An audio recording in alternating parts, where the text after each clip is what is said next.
September 8th, Isaiah chapter 1. The vision of Isaiah, the son of Amoz, which he saw concerning Judah and Jerusalem in the days of Uzziah, Jotham, Ahaz, and Hezekiah, kings of Judah.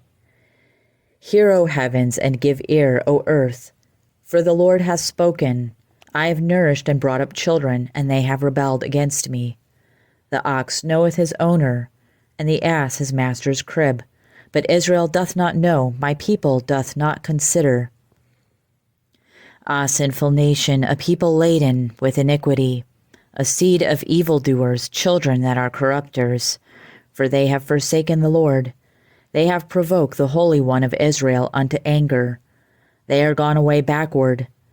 Why should ye be stricken any more? Ye will revolt more and more. The whole head is sick, and the whole heart faint. From the sole of the foot even unto the head there is no soundness in it, but wounds and bruises and putrefying sores. They have not been closed, neither bound up, neither mollified with ointment. Your country is desolate, your cities are burned with fire. Your land, strangers devour it in your presence, and it is desolate, as overthrown by strangers. And the daughter of Zion is left as a cottage in a vineyard, as a lodge in a garden of cucumbers, as a besieged city. Except the Lord of hosts had left unto us a very small remnant, we should have been as Sodom, and we should have been made like unto Gomorrah. Hear the word of the Lord, ye rulers of Sodom. Give ear unto the law of our God, ye people of Gomorrah. To what purpose is the multitude of your sacrifices unto me, saith the Lord? I am full of the burnt offerings of rams, and the fat of fed beasts, and I delight not in the blood of bullocks, or of lambs, or of he-goats. When ye come to appear before me, who hath required this at your hand, to tread my courts? Bring no more vain oblations. Incense is an abomination unto me. The new moons and Sabbaths, the calling of assemblies, I cannot away with. It is iniquity, even the solemn meeting. Your new moons and your appointed feasts my soul hateth. They are a trouble unto me, and I am weary to bear them. And when ye spread forth your hands, I will hide mine eyes from you. Yea, when ye make many prayers, I will not hear. Your hands are full of blood. Wash you, make you clean. Put away the evil of your doings from before mine eyes. Cease to do evil. Learn to do well, seek judgment, relieve the oppressed. Judge the fatherless, plead for the widow. Come now, and let us reason together, saith the Lord. Though your sins be as scarlet, they shall be as white as snow. Though they be red like crimson, they shall be as wool. If ye be willing and obedient, ye shall eat the good of the land. But if ye refuse and rebel, ye shall be devoured with the sword, for the mouth of the Lord hath spoken it. How is the faithful city become an harlot? It was full of judgment, righteousness lodged in it. But now murderers. Thy silver is become dross, thy wine mixed with water. Thy princes are rebellious and companion of thieves. Every one loveth gifts and followeth after rewards. They judge not the fatherless, neither doth the cause of the widow come unto them. Therefore saith the Lord of hosts, the mighty one of Israel, I will ease me of mine adversaries, and avenge me of mine enemies. And I will turn my hand upon thee, and purely purge away thy dross, and take away all thy tin, and I will restore thy judges as at the first, and thy counselors as at the beginning. Afterward thou shalt be called the city of righteousness, the faithful city.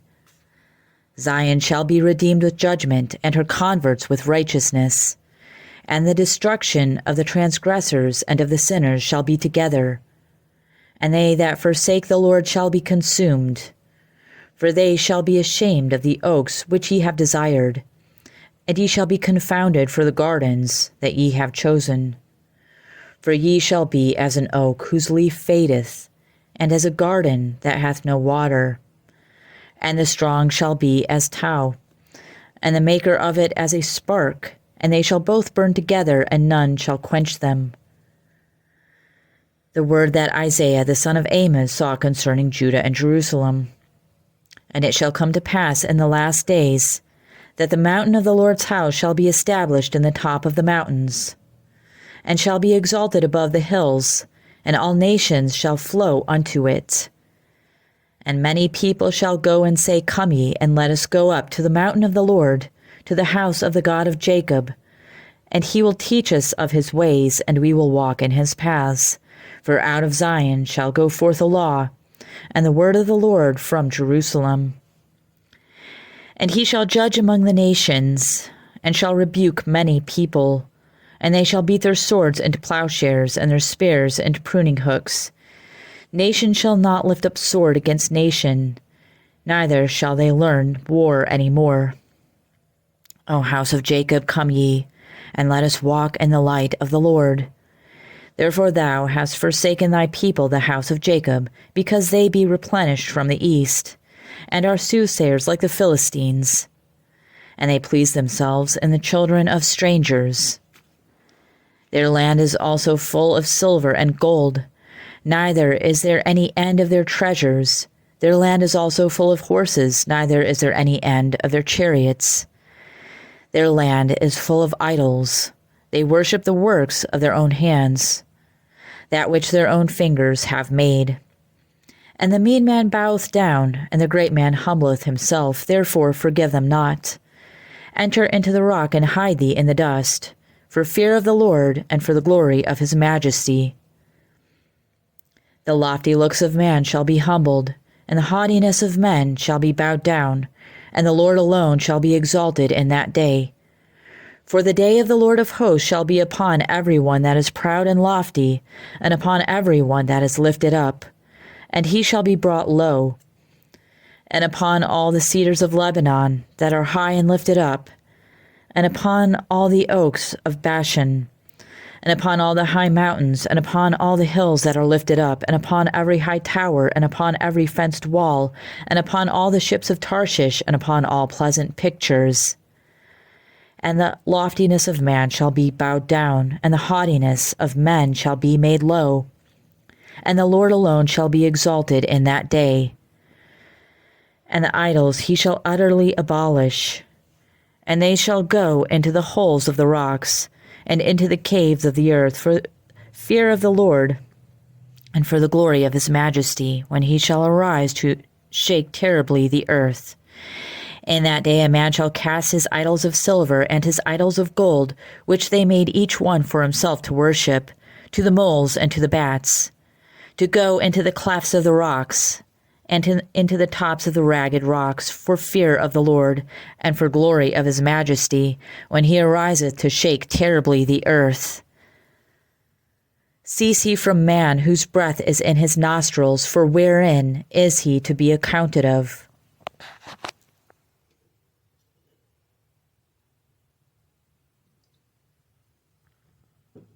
Second Corinthians chapter 10.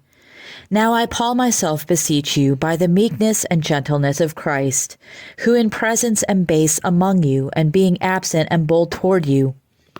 But I beseech you, that I may not be bold when I am present with that confidence wherewith I think to be bold against some, which think of us as if we walked according to the flesh. For though we walk in the flesh, we do not war after the flesh. For the weapons of our warfare are not carnal, but mighty through God, to the pulling down of strongholds, casting down imaginations and every high thing that exalteth itself against the knowledge of God, and bringing into captivity every thought to the obedience of Christ, and having in a readiness to revenge all disobedience, when your obedience is fulfilled. Do ye look on things after the outward appearance? If any man trusts to himself that he is Christ's, let him of himself think this again, that, as he is Christ's, even so are we Christ's. For though I should boast somewhat more of our authority, which the Lord hath given us for edification, and not for your destruction, I should not be ashamed. that I may not seem as if I would terrify you by letters. For his letters, say they, are weighty and powerful, but his bodily presence is weak and his speech contemptible. Let such as one think this, that, such as we are in word by letters when we were absent, such will we be also, indeed, when we are present. For we dare not make ourselves of the number, or compare ourselves with some that commend themselves. But they, measuring themselves by themselves, and comparing themselves among themselves, are not wise. But we will not boast of things without our measure, but according to the measure of the rule which God hath distributed to us, a measure to reach even unto you.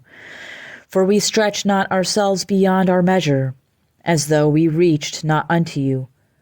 For we are come as far as to you also in preaching the gospel of Christ, not boasting of things without our measure, that is, other men's labors, but having hope when your faith is increased, that we shall be enlarged by you according to our rule abundantly, to preach the gospel in the regions beyond you, and not to boast in another man's line of things made ready to our hands. But he that glorieth, let him glory in the Lord. For not he that commendeth himself is approved, but whom the Lord commendeth. Psalm chapter 52.